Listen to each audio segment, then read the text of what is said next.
ఎంతో మందిని ఒప్పించా, వీడిని కూడా ఒప్పిస్తా.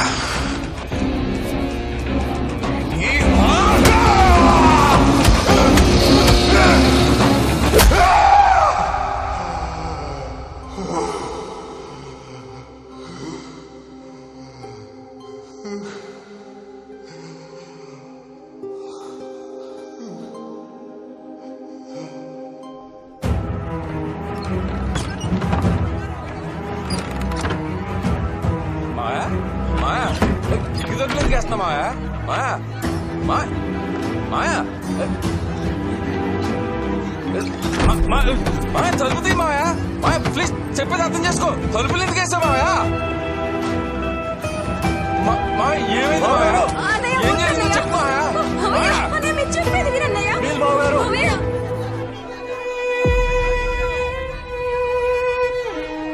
ఏం జరిగింది మాయా? నువ్వే చెప్పాలి. ఏం చేస్తావు? ప్లీజ్ మా ఇంటి దండం పెడతా మాయా.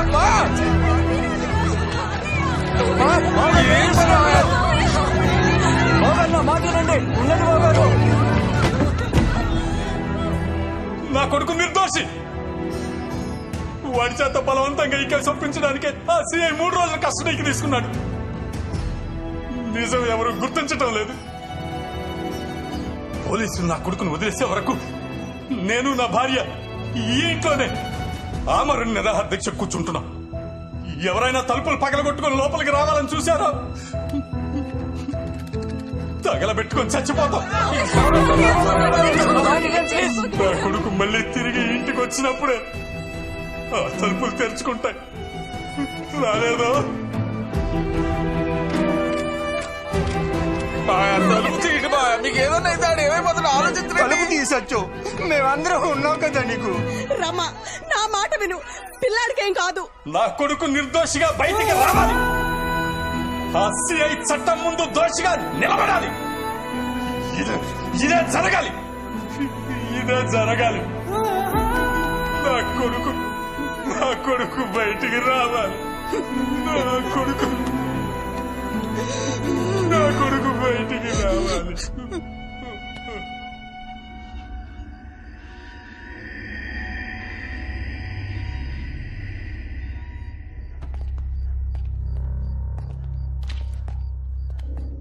ఏమైనా తిన్నాడా? లేదు సార్. తినిపించండి అయ్యా, లేదంటే ఇప్పుడే పోయేలా ఉన్నాడు. కేసు ఒప్పుకోవాలిగా. లేపు.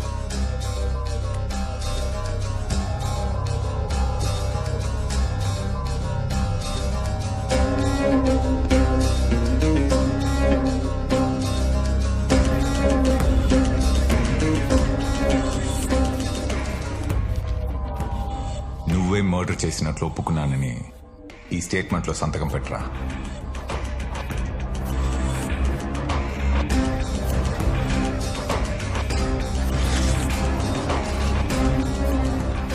అసలు పెట్టుకుని వాడితో పెట్టించుకో.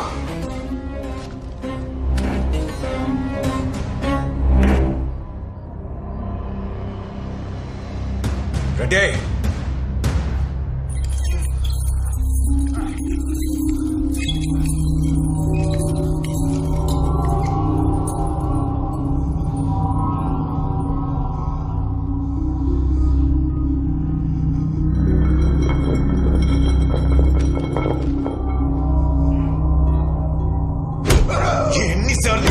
ఎన్నిసార్లు ఒప్పుకోరా, ఒప్పుకో చెప్తే వినవా?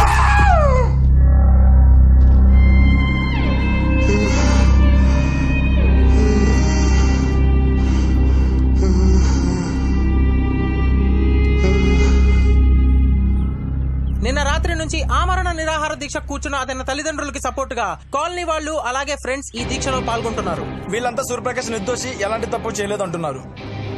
సూర్యప్రకాష్ ను విడుదల చేయకపోతే అతని తల్లిదండ్రులు ఎంతకైనా తెగించేలా కనిపిస్తున్నారు. మరోపక్క సిఐ కిషోర్ స్టేషన్ లో ఉన్న సూర్యప్రకాష్ ని ఎవరితోనూ కలవనివ్వటం లేదని తెలుస్తోంది.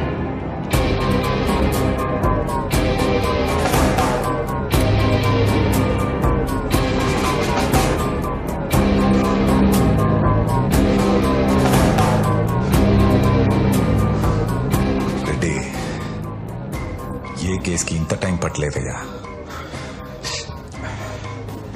వాడిని నీట్గా రెడీ చేయి. రేపు పొద్దున వాడితో పని ఉంది.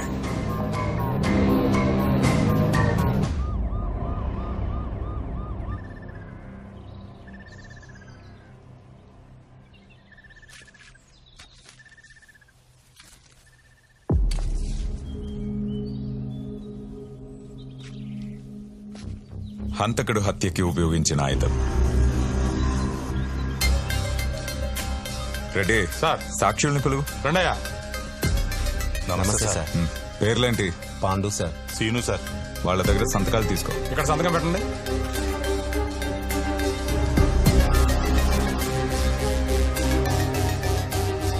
హత్య చేసినప్పుడు హంతకుడు వేసుకున్న shirt.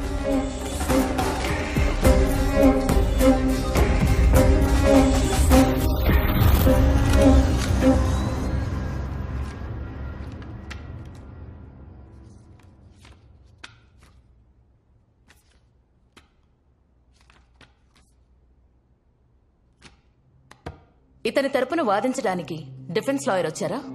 Yes your honour. Okay, proceed. Your honour, ఈ కేసు వాదించడానికి కొంత టైం ఇవ్వవలసిందిగా కోర్టు వారిని కోరుతున్నాను.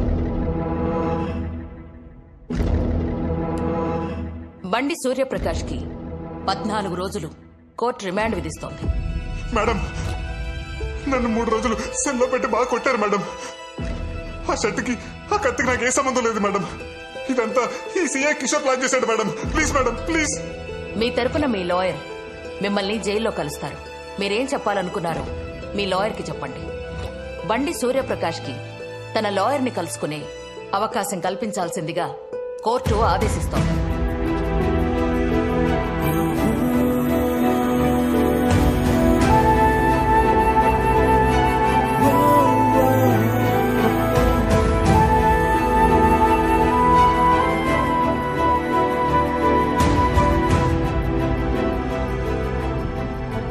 కోర్టు నాకు ఇచ్చిన లీగల్ ఎయిడ్ సర్వీస్ కూడా మేనేజ్ చేసి 14 days రిమాండ్ పడేలా చేశారు.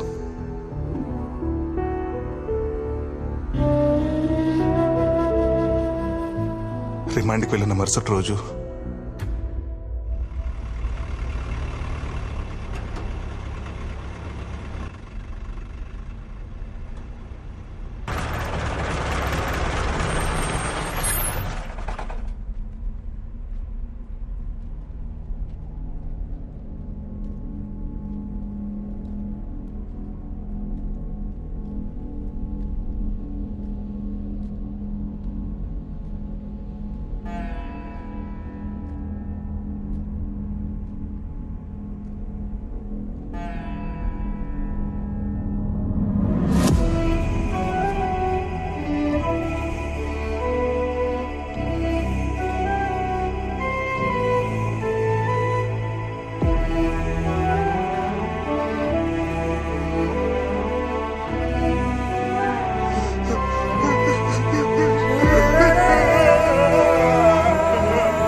నాన్న, మనకెందుకురా ఏసీ?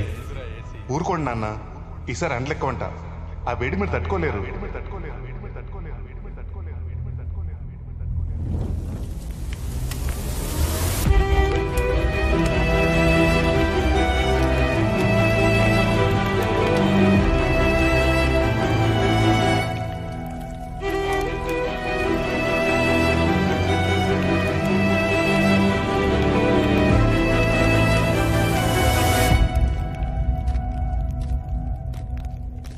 తప్పలేదురా. కాన్బట్ సిచ్యువేషన్ లో ఈ కేసులో నేనే నిన్ను ఇరికించాను. ఒప్పేసుకుంటే ఏమయ్యేదిరా? 14 years. ఎలాగో మంచివాడివి కదరా. 6-7 years లో సత్ప్రవర్తన కింద బయటికి వచ్చేవాడివి. కానీ మీ అమ్మ అయ్యా కాంప్లికేట్ చేశారా. అందుకే కామ్గా సిగరెట్ వెలిగించుకొని అగ్గిపుల్ల మాత్రం వాళ్ళ మీదకి విసిరేశాను.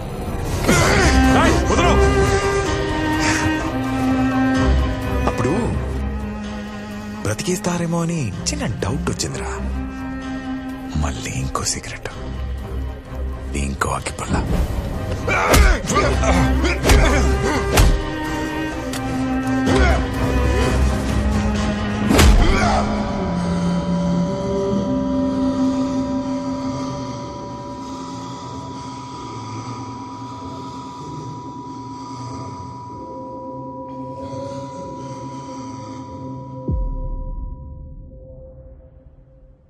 చంపేశారు భయ్యా.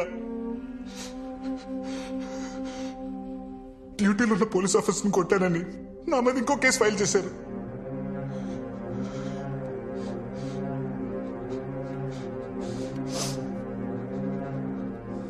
మరి ఈ విషయం కోర్టుకు చెప్పాల్సింది కదా భయ్యా. వాడే చెప్పాడని ప్రూవ్ చేయాలంటే నేను కోర్టుకు వెళ్ళాలి. అదే వాడినే చంపాలంటే ఈ జైలు దాటితే చాలనిపించింది.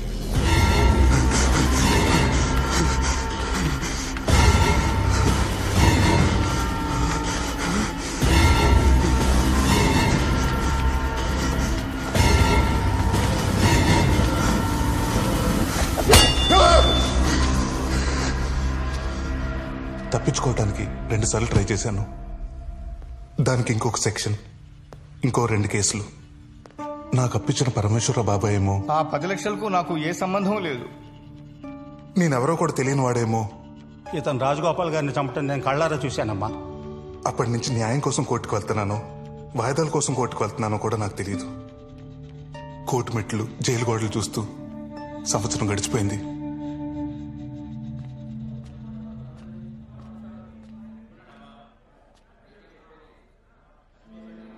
నేను కలవడానికి మీనాక్షి వాళ్ళ నాన్నగారు వచ్చారు. రండి అంకుల్.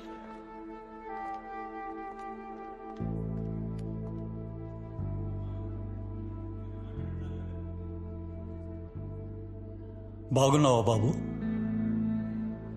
మన మధ్య ఇలాంటి రోజు ఒకటి వస్తుందని నేను ఎప్పుడూ అనుకోలేదు. నువ్వు వస్తావని తాను ఇంకా నీకోసం ఎదురు చూస్తూనే ఉంది. ఎప్పుడు బయటకు వస్తావో తెలియకుండా ఎంతకాలం అని ఎదురు చూడ్డాం. మంచి సంబంధం. అబ్బాయి నీలాగే సాఫ్ట్వేర్ ఇంజనీర్. మీ విషయం తెలిసి కూడా పెళ్లి చేసుకుంటా అన్నాడు.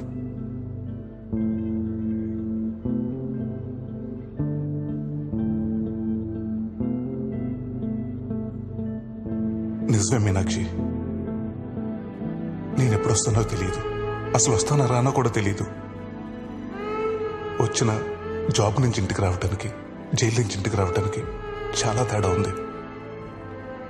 నన్ను ప్రేమించినందుకు నీకు శిక్ష పడకూడదు.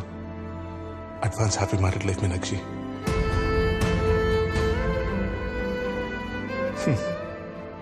నువ్వు అనేదాను కదా, పిల్లలు చెప్పడానికి ఒక కథ ఉండాలని. అవును, ఇప్పుడు అది నీకుంది. బాయ్.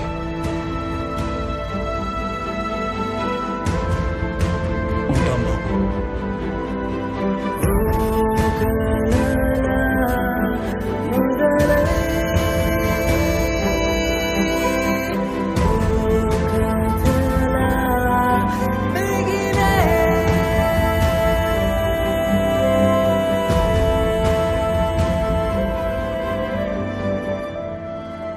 ములాఖత్ అంటే మామూలుగా మాట్లాడడానికి వస్తారనుకున్నాను, కానీ ఇలాంటి డెసిషన్ తీసుకుంటారనుకోలేదు బా.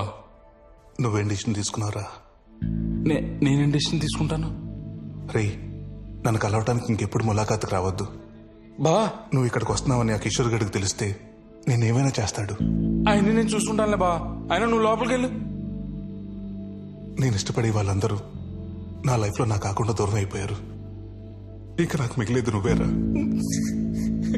కేసుల నుండి బయటకు వస్తే నన్ను తీసుకెళ్తాను కరా. ఇక్కడే పోతే నా శవాన్ని తీసుకెళ్తాను కరా. నన్ను రావుతానురా రే బా. మీరు చూడకుండా నేను ఉండలేను రా రే బా. చిన్నప్పటి నుంచి నేను ఎప్పుడూ లేదు.